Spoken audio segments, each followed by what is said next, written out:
Ninyo or open kayo na makarelasyon older sa inyo?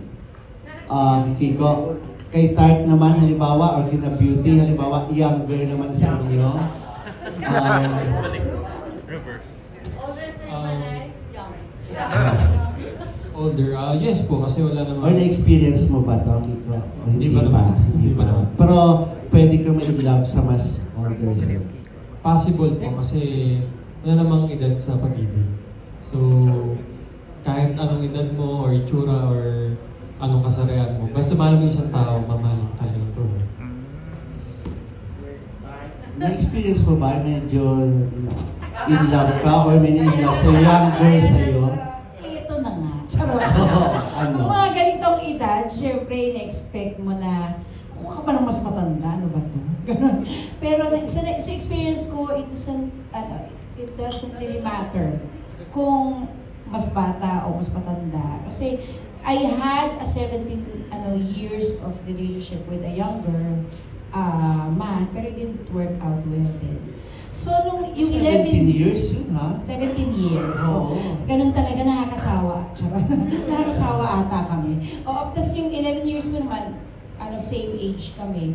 Hindi rin nag-work eh. So, probably, kung talagang pag tumanda ka at makakuha ka ng kasing edad mo o kaya younger, it depends siguro kung ano yung intention. Kung gusto mo company na lang talaga.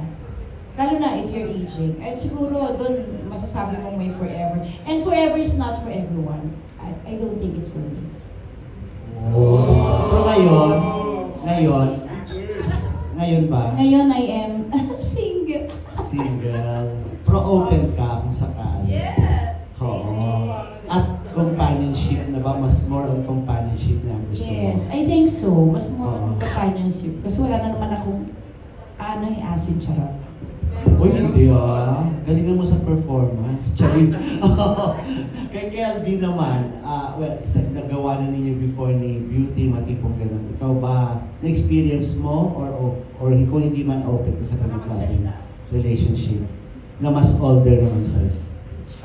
Na-experience ko na siya before, pero hindi naman nag-turn into relationship. Parang date lang.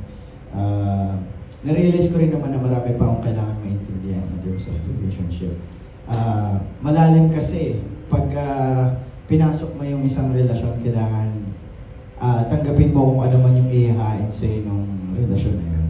So, nung time na na-experience ko makipag-date sa older sa akin, na-realize ko na hindi pa pala ako ready sa mas older. Pero willing and I'm ready if meron pang time. Pero parang since magkalayo yung age, parang iba na rin yung gustong nilook forward and then iba sa nilook forward ko. So, kaya hindi talaga mag-work. Pero ikaw, ano mas preferred mo? Older than you or halos kayo? Dati kasi ang dami kong preparation, parang ang dami kong reference or ang dami kong gusto pagdating sa relationship. Mas matanda, mas bata, pero na-realize ko rin na hindi naman talaga yun sa edad kung talagang maiintindihan ka ng isang tao. Doon mo masasabi na totoo yung pagmamahal. Na kahit nasa anong antas ka, kahit na anong kalagayan mo, kaya kang tanggapin, hindi intindihin, kaya kang tanggapin na kung ano man yung kalagayan mo, kung ano yung pinagdadaanan mo, kung ano yung meron ka sa ngayon. Hindi yung hinahanap sa'yo yung wala pa sa'yo or mga nangyari na sa'yo. Kumbaga, tanggap ka, yun. Yun yung masasabi kong para sa akin. Dami mo sinabi, Kelvin. Sana sinabi mo na lang mas matanda para matuwa naman kami. Pwede naman sa mas matanda kung kaya pa maghintay sa di ba kasi parang yung iba gusto mag-settle down na parang ako, marami pa akong gusto mangyari pero willing to wait naman. Baka pwede naman. Diba? Okay, may hope. Okay. At least kay Beauty na patunayan mo, ano? You're married now with ilang years older than you? Oh my gosh, I'm really bad at numbers. Oh my God. Pero malaki. Malaki na.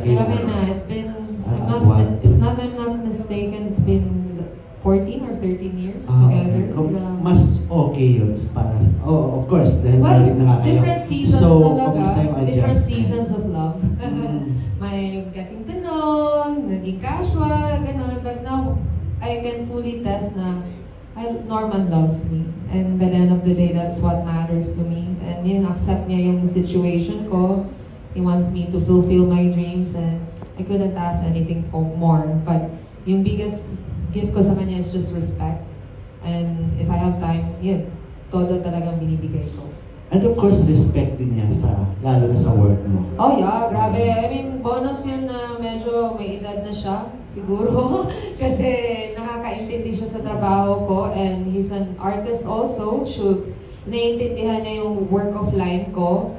And maybe he's already dami ng he's well done with his life already. So he has more confidence with himself. Doesn't feel insecure with anything. And actually, siya pa nga yung mas bata sa amin eh. Alam ni Direk yan, alam ni Taki, alam nila lahat ni Tart yan, ni Kelvin. Yung husband ko pa yung nagpipilit sa akin mag-bikini, nagpipilit sa akin lumabas ng bahay, mag-party.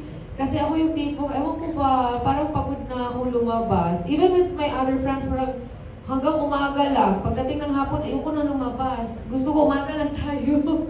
I don't know. Kasi may anak ka eh. No, yeah, actually, it's not about the kid eh. It's not about I'm married. It's more about na parang, siguro, yeah, lifestyle ko. And siguro, I've started showbiz when I was 17.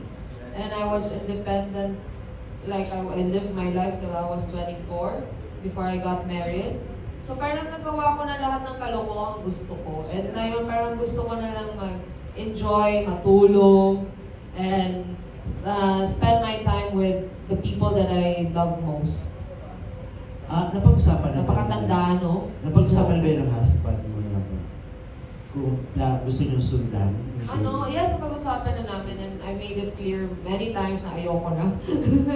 Yes, ako mismo. I mean, like, by the end of the day, I guess, but by the end of the day, I want to show Olivia that I've been working hard, that I take care of myself, that I am a boss lady, and I want to be complete. So, para sa akin, okay na ako sa isa. Baby din ako eh. Gusto ko rin magpabebe. Okay, thank you. Thank you. Si TJ naman, na-experience mo ba older din yung nakarelasyon or na-open ka sa ganung klase? Okay lang naman. I mean, okay lang naman na older. Ayan. Okay rin naman. Pero hindi mo pa na-experience yun? Parang konting tanda lang. Konti lang yung tanda. Pero open naman ako kung mas matanda. Kasi parang na-realize ko nga sa experience ko sa love, wala talagang age doesn't matter.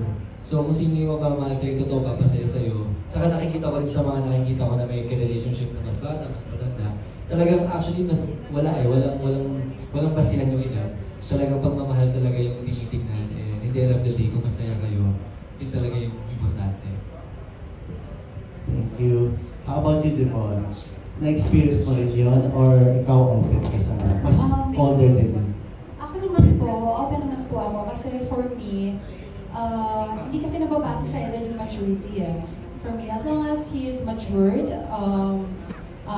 he knows how to take care of himself and God-fearing po, okay po ako doon.